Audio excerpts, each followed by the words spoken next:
अस्सलाम वालेकुम फ्रेंड्स। उम्मीद करता हूँ कि आप सब लोग खैरियत से होंगे और अपनी अपनी ज़िंदगियों में बहुत सारा एंजॉय कर रहे होंगे। अगेन आप लोगों को मैं अपने इस यूट्यूब चैनल पे वेलकम करता हूँ। तो बेसिकली हम गैसेस के लॉ कर रहे थे।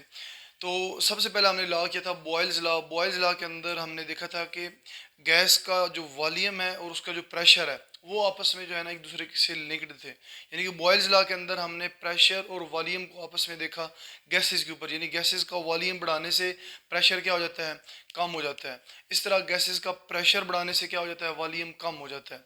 ये बॉयल्स लॉ के अंदर हमने पढ़ा था। और आज हम जो लॉ करने जा रहे हैं, सेकंड लॉ जो है चार्ल्स लॉ है। अच्छा बेसिकली जिनका उर्दू नसाब है वो इसको चार्ल्स कह सकते हैं, चार्ल्स से प्रोनाउंसिएट कर सकते हैं। और जिनका इंग्लिश नसाब है वो चार्ल्स भी बोल सकते हैं इसको। ठीक है, तो दो डिफरेंट प्रोनाउंसिएशन है, आप दोनों में से कोई एक यूज़ कर लेंगे। तो चार्ल्स लॉ क्या है हमारे पास? चार्ल्स लॉ के अंदर गैसेस का जो है ना वो टेम्परेचर और वॉल्यूम आपस में लिंक्ड है कि गैसेस का वॉल्यूम बढ़ाने से टेम्परेचर पे क्या असर पड़ेगा या गैसेस का टेम्परेचर बढ़ाने से उसके वॉल्यूम पे क्या असर पड़ेगा, वो हम देखने जा रहे हैं। तो टॉपिक पे जाने से पहले एक दो चीज़ें आप लोगों से क्लियर कर लूँ कि इससे पहले वाला जो लेक्चर है एब्सोल्यूट टेम्परेचर स्केल वाला लेक्चर जो है उसको मस्ट कीजिएगा, क्योंकि वो जो सारी चीज़ें हमने उसके अंदर देखी हैं क्योंकि वो टेम्परेचर से लिंक्ड है। हमने टेम्परेचर के वहाँ पे स्केल पढ़े हैं और ये जो लॉ है ये वॉल्यूम और टेम्परेचर से लिंक्ड है। तो टेम्परेचर के अबाउट जो है ना इन्फॉर्मेशन होनी चाहिए। अगर आपके पास टेम्परेचर के अबाउट इन्फॉर्मेशन है, सेल्सियस स्केल क्या है, इसके अलावा केल्विन स्केल क्या है, ये दोनों आपस में कैसे लिंक्ड हैं, वो चीज़ें आप लोगों को पता है तो ये जो लॉ है आप इजीली इसको कर सकते हैं। हमने एब्सोल्यूट टेम्परेचर स्केल के अंदर क्या देखा था कि -273.15 डिग्री सेंटीग्रेड एक ऐसा टेम्परेचर है कि इस टेम्परेचर पे पहुंचने से पहले सारी गैसेस किसके अंदर कन्वर्ट हो जाती हैं, लिक्विड के अंदर कन्वर्ट हो जाती हैं। और गैसेस का वॉल्यूम क्या हो जाता है, ज़ीरो हो जाता है।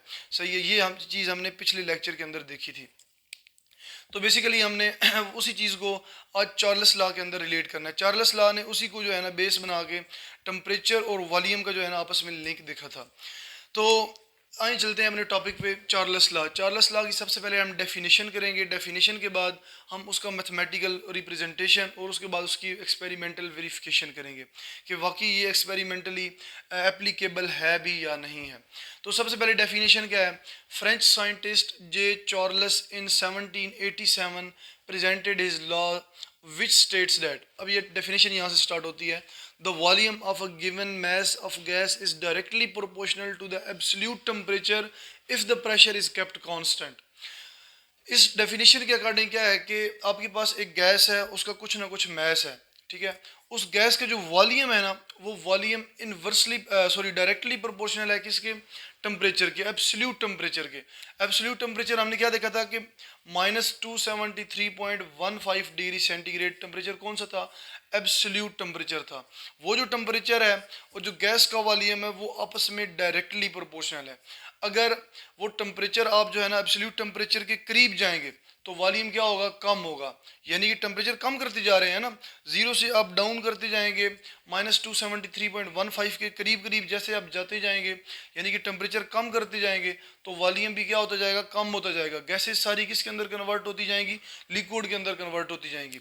और इसके अलावा अगर आप -273 से टेम्परेचर बढ़ा रहे हैं, यानी कि ज़ीरो की तरफ आ रहे हैं, ज़ीरो से अबव जा रहे हैं, तो तब जो गैसेस का जो गैसेस हैं वो क्या होंगी? उनके पास एनर्जी आती जाएगी। गैसेस के मॉलिक्यूल के पास काइनेटिक एनर्जी आती जाएगी, वो एक्टिव होते जाएंगे, वो एक दूसरे से दूर चलते जाएंगे।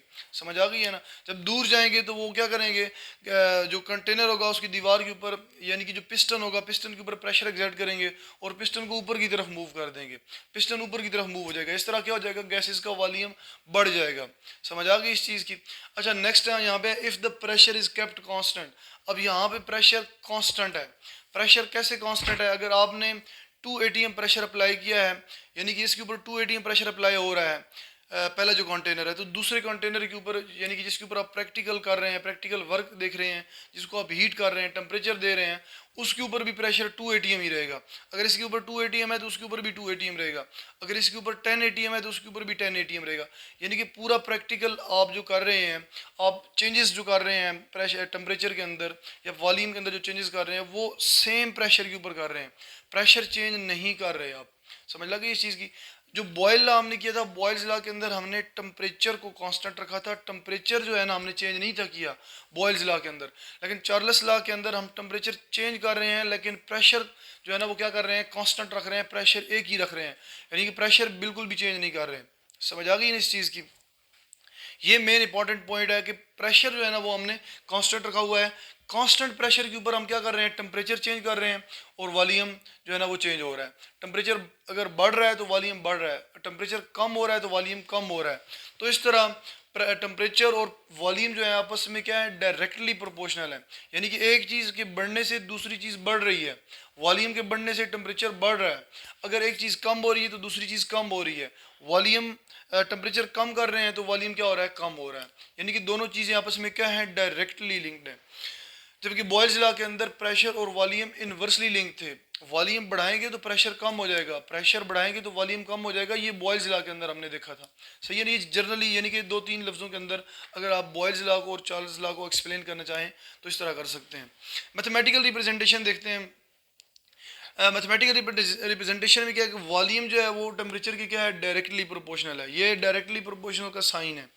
या आप कह सकते हैं कि वॉल्यूम का वी से शो करते हैं, कैपिटल वी से, वी सिंबल है इसका, और टेम्परेचर का कैपिटल टी है, तो वॉल्यूम डायरेक्टली प्रोपोर्शनल टी। या फिर आप इसको जब प्रोपोर्शनैलिटी को इक्वलिटी के अंदर चेंज करते हैं, ये इक्वल का निशान है। प्रोपोर्शनैलिटी को जब इक्वलिटी के अंदर चेंज करते हैं तो आपके पास कुछ ना कुछ कांस्टेंट की वैल्यू होती है। कांस्टेंट बेसिकली क्या होता है कि कितनी चेंज आ रही है। 50 सेंटीमीटर क्यूब की वॉल्यूम की चेंज आ रही है, 10 सेंटीमीटर क्यूब वॉल्यूम चेंज हो रही है, चेंज हो रहा है, सॉरी। तो इस तरह जो है ना, यानी कि कुछ ना कुछ कांस्टेंट की वैल्यू होती है, ये वो वाला कांस्टेंट है। समझ आ गई है ना? कांस्टेंट आपको पता है ना, कांस्टेंट डिजिट को बोलते हैं, यानी कि 2, 3, 4, 5, 10, 15, 20, 25, 50, 200, ये क्या है, कांस्टेंट वैल्यू है ये। समझे? इसको हम कांस्टेंट बोलते हैं। और वेरिएबल किसे बोलते हैं, जो चीज़ चेंज हो रही होती है। यानी कि वॉल्यूम, टेम्परेचर बढ़ाएंगे तो वॉल्यूम चेंज हो जाएगा, तो टेम्परेचर भी चेंज कर रहे हैं, वॉल्यूम भी चेंज हो रहा है, तो ये दोनों क्या है, वेरिएबल हैं। इनको हम वेरिएबल बोलते हैं। वेरिएबल का मतलब क्या होता है, जो चीज़ चेंज होने वाली होती है उसे वेरिएबल बोलते हैं। और कांस्टेंट वो चीज़ होती है जो एक फिक्स डिजिट होता है, एक कांस्टेंट वैल्यू आती है हमारे पास। वेरिएबल के रिजल्ट में हमारे पास जो वैल्यू आती है उसे हम कांस्टेंट बोलते हैं। समझ आ गई इस चीज़ की?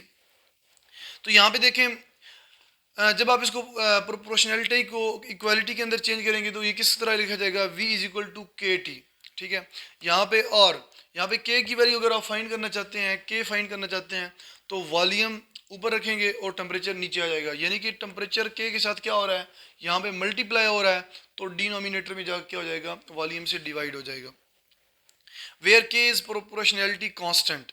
According to Charles law, if the temperature of gas is increased, Charles law के अकॉर्डिंग अगर आप किसी गैस का टेम्परेचर बढ़ाते हैं, यानी कि उसका टेम्परेचर 25 डिग्री सेंटीग्रेड है तो 25 से बढ़ाते हैं, 50 का देते हैं, 100 का देते हैं, इट्स वॉल्यूम आल्सो इंक्रीजेज, तो फिर क्या होगा, उसका वॉल्यूम भी क्या हो जाएगा, बढ़ जाएगा, उसका वॉल्यूम भी इंक्रीज हो जाएगा।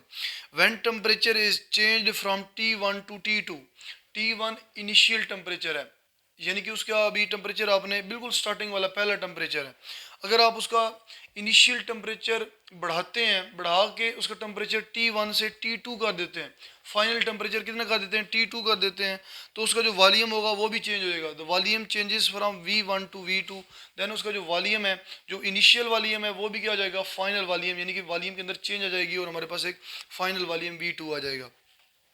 एज, जिस तरह ये एक इक्वेशन है, इसके अकॉर्डिंग अगर आपके पास पहला जो वॉल्यूम है वो V1 है और पहला टेम्परेचर क्या है, T1 है, उसके ऊपर एक ऑलरेडी कांस्टेंट की वैल्यू है। ठीक है? तो जब आप टेम्परेचर चेंज करते हैं, यहाँ पे आपने टेम्परेचर किससे चेंज किया, T1 से किस में कर दिया, T2 में कर दिया, तो ऑब्वियसली वॉल्यूम V1 से किस में कन्वर्ट हो गया, V2 में कन्वर्ट हो गया। और अगेन आपके पास एक कांस्टेंट की वैल्यू आई है। ये कांस्टेंट जो है ना, पहले जो कांस्टेंट था और जो बाद में प्रेशर, टेम्परेचर और वॉल्यूम चेंज करने से जो कांस्टेंट की वैल्यू आई है, ये दोनों वैल्यूज सेम रहेगी। जिस तरह हमने बॉयल्स लॉ के अंदर देखा था कि सब के अंदर 2 आ रहा था। ठीक है ना? 2 ATM DM क्यूब या 2 ATM CM क्यूब जो हमारे पास वैल्यू आ रही थी, वो यानी कि चारों मैथमेटिकल एक्सप्रेशन में सेम थी। ठीक है ना? आप लोग बेशक जाके उस लेक्चर के अंदर देख सकते हैं। तो इस तरह इसके अंदर भी जो है ना, ये जो वैल्यू होगी के की, ये क्या रहेगी, सेम रहेगी। As both equations are same, जैसा कि दोनों इक्वेशन क्या है, सेम है। क्यों सेम है? क्योंकि कांस्टेंट जो है ना, इनकी कांस्टेंट की वैल्यू सेम है। Their variables are equal each other, चूंकि कांस्टेंट की वैल्यू सेम है तो इक्वेशन की जो दोनों वेरिएबल्स हैं v1/t1, इस तरह इधर v2/t2, ये दोनों आपस में क्या है, सेम है। तो आप इनको इक्वली लिख सकते हैं, v1/t1 is equal to v2/t2। अब नेक्स्ट हम देखते हैं, ये हमारे पास मैथमेटिकल रिप्रेजेंटेशन आ गई, आप इसको यूज़ करके आप न्यूमेरिकल सॉल्व कर सकते हैं। समझ आ गई है। नेक्स्ट हमारे पास है experimental verification of Charles law. अब हमने चार्ल्स लॉ को एक्सपेरिमेंटली वेरीफाई करना है कि वाकई ये लॉ एग्जिस्ट करता है या नहीं करता, ये चार्ल्स लॉ ने एम ही खुद से बोल दिया था, ऐसे तो नहीं हो सकता। ठीक है, कोई भी साइंटिफिक थ्योरी आती है, साइंटिफिक लॉ आता है, तो उसके पीछे जो है ना, सबसे पहले उसकी एक्सपेरिमेंटल वेरिफिकेशन की गई होती है। जब वो एक्सपेरिमेंटली वेरीफाइड होता है तभी जो है ना वो यानी कि लॉन्च करते हैं वो लॉ, उस लॉ को। तो एक्सपेरिमेंटली वेरिफिकेशन हम देखते हैं, let us consider a certain amount of gas enclosed in a cylinder having a movable piston. आपके पास क्या है कि फ़र्ज़ करें कि एक सिलेंडर है, उसके अंदर कुछ ना कुछ गैस है, उसका वज़न है गैस का, कुछ ना कुछ क्या है, उसका गैस वज़न भी है, उसका वॉल्यूम भी है, और जिस सिलेंडर के अंदर है वो सिलेंडर का मूवेबल पिस्टन है। मूवेबल पिस्टन का मतलब ये है कि ऑटोमेटिकली खुद ब खुद, यानी कि उसके अंदर फ्रिक्शन लेस पिस्टन आप जिसे कह सकते हैं, यानी कि एक सिलेंडर है, उसके अंदर जो पिस्टन है, जैसे ही अंदर प्रेशर बढ़ेगा तो वो पिस्टन खुद ब खुद ऊपर मूव कर जाएगा, हमें खुद ऊपर मूव करने की ज़रूरत नहीं है। वो क्या करेगा, मूवेबल पिस्टन है, खुद ब खुद मूव कर जाएगा ऊपर, फ्रिक्शन लेस है।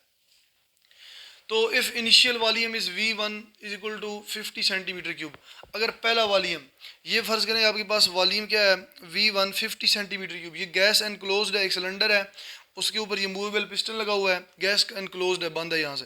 तो यहाँ पे अंदर जो गैस है, इसका जो वॉल्यूम है वो कितना है, 50 सेंटीमीटर क्यूब है। And initial temperature is T1 is equal to 25 degree centigrade. 25 degree centigrade means की रूम टेम्परेचर है। रूम टेम्परेचर के ऊपर इसका ये जो टेम्परेचर है इस गैस का कितना है, 25 डिग्री सेंटीग्रेड है। And when this temperature increases to T2 is equal to 100 degree centigrade. अब आप क्या करते हैं, आप इस सिलेंडर को उठा के आप बनसन बर्नर के ऊपर रख देते हैं, या कोई और आपके पास, यानी आप इसको हीट करते हैं, या ट्राईपोड स्टैंड के ऊपर इसको लगा के नीचे से आप इसको हीट देते हैं। तो क्या होगा कि इस गैस को आहिस्ता आहिस्ता मालिक्यूल्स को एनर्जी मिलेगी, इनका टेम्परेचर बढ़ेगा। टेम्परेचर कितना चेंज हुआ, 25 से आपने कितना किया, 100 डिग्री सेंटीग्रेड तक ले गए। जब आप 100 डिग्री सेंटीग्रेड तक लेके जाएंगे, उसके बाद अब क्या होगा कि इसका जो वॉल्यूम होगा गैस का वो बढ़ जाएगा। अब यहाँ पे देखें, ये वॉल्यूम क्या है, कम है, और यहाँ पे वॉल्यूम क्या हो गया, बढ़ गया है, गैस का वॉल्यूम बढ़ गया। क्यों, क्योंकि टेम्परेचर बढ़ गया। तो इसका न्यू वॉल्यूम जो है ना वो कितना हो जाएगा, 62.5 सेंटीमीटर क्यूब। तो इसका वॉल्यूम क्या हो गया, बढ़ गया, इंक्रीजेज है शोन बिलो। तो यहाँ पे आप लोग देखें, ये वाला जो सिलेंडर है ये रूम टेम्परेचर पे रखा हुआ है, 25 डिग्री सेंटीग्रेड के ऊपर रखा हुआ है। इसके अंदर जो गैस है उसका वॉल्यूम कितना है, 50 सेंटीमीटर क्यूब है। ये मूवेबल पिस्टन है, फ्रिक्शन लेस पिस्टन। जैसे इसको आपने उठा के ट्राईपोड स्टैंड के ऊपर रख दिया, जैसे ही इसको आप हीट करेंगे, गैस को हीट करेंगे, ठीक है, तो क्या होगा कि ये वाली जो गैस है ये एक्सपैंड होगी, गैसेस के मालिक्यूल के पास एनर्जी आएगी, और वो गैस के मालिक्यूल ज़्यादा तेज़ी से मूव करेंगे। ज़्यादा तेज़ी से जब मूव करेंगे तो क्या होगा कि एक प्रेशर एक्सर्ट करेंगे, और उसकी वजह से ये पिस्टन आहिस्ता आहिस्ता आहिस्ता आहिस्ता ऊपर ऊपर चलता जाएगा। इस तरह प्रेशर क्या हो जाएगा, अगेन कांस्टेंट हो जाएगा, यानी कि जितना प्रेशर यहाँ पे था उतना ही प्रेशर यहाँ पे हो जाएगा, और वॉल्यूम क्या हो जाएगा, बढ़ जाएगा।